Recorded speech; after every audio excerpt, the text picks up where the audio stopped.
rikakutare kandi anyigisha kuririmba ndamugeza haleluya yanyigije hafi ye kurutare nimaguma ntabwo nzongera kugwa byatumye intambwe zanjye zishikama nzahaguma nzahambikirwa ikamba yankuyemo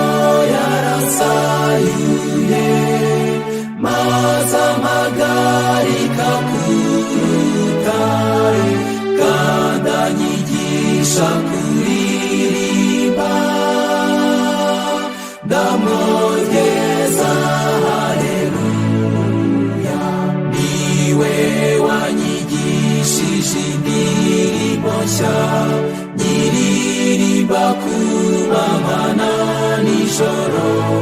ubu nibereye mu mudendezo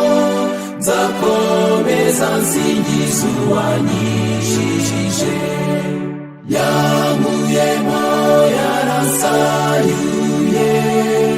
maze amagarika ku rutare kandi anyigisha kuririmba ndamugeza haleluya nzaririmba ibitangaza bya Yesu nzamusingiza bose babimenye nzajya ndirimba agakiza k'iteka kugeza ubwo bose bamenye Imana yankuyemo yaransayuye maze amagarika ku